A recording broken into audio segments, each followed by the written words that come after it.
first heard about it as well, I didn't believe anything they said. But then everyone was saying, yeah, it started in Birmingham and now it's in London and stuff like that. Well, they were saying it was like a monster creature. He gave me like eating human people. He gave me human beings. There's a bit of hype about it, that they're gonna come up from nowhere and just start biting you. Move that camera, man. Listen, you know, man. You know, bruv, you heard about them people who talk about that. Yeah, that but madness. For almost 5 years, residents in the East End have been haunted by a strange urban legend that refuses to go away. The legend tells of mysterious creatures roaming the dark passages of local estates after dark, savagely attacking lone victims and drinking their blood.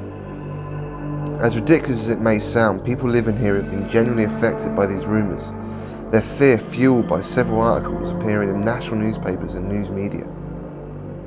But are there really vampires roaming our inner cities, or is there an even more dangerous predator out there?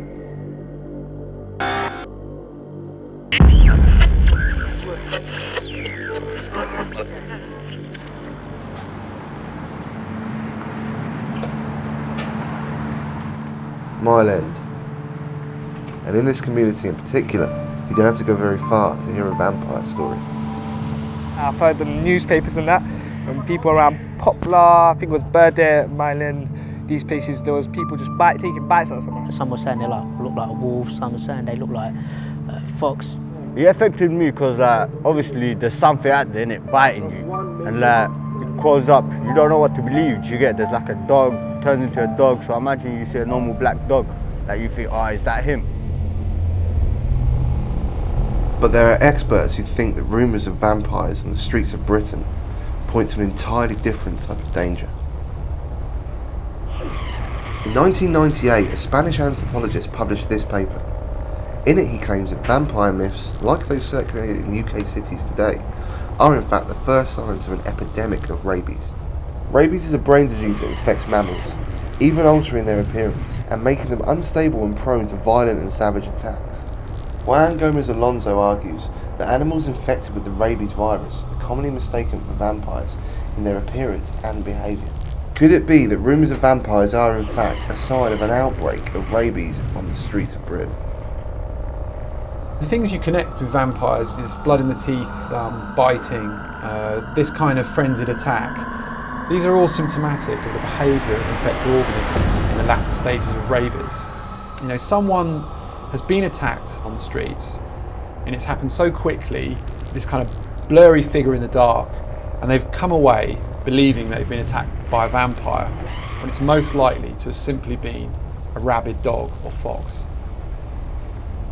But if this emerging vampire myth is simply a sign that rabies is back on the streets of the UK, then what is carrying it? And more importantly, where's the evidence? In March 2005, the Daily Telegraph ran a story of a fox killing an Alsatian in broad daylight. This completely baffled wildlife experts. The BBC and several other newspapers shortly after that ran a story about a fox trying to snatch a baby, Louis Day, leaving it with serious facial injuries.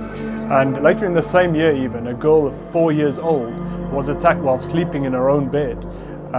All of this shows that foxes have been behaving very aggressively and in a very abnormal way.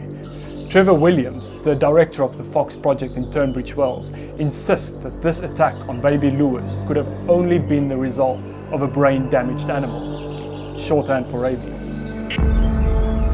The disease makes the animals very aggressive and very violent, and it can be very easily transmitted to human beings by bites or scratches. But once a human being is infected and starts showing symptoms, it is fatal.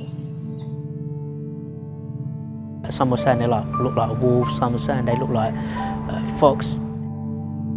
In the UK, foxes have long been considered a threat to farming, but these new attacks are unprecedented in their boldness and destructive violence, turning this normally shy and timid species into a predatory killer. But with nearly 100 years separating this outbreak and the last recorded case of rabies in the UK, why has this happened now, and where did it come from? Just over 3 years ago, a little-known scientific journal in the United States published a peer-reviewed paper that reported a new strain of super rabies spreading through a community of skunks in Arizona. By 2009, National Geographic were reporting that the same strain had been passed and was spreading rapidly through the East Coast fox population.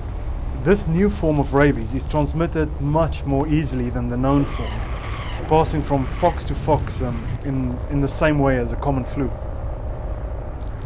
The flu-like spread of the super rabies strain has changed the way in which rabies is transmitted throughout a population, and there is evidence that it has rendered the UK's defence against the disease useless.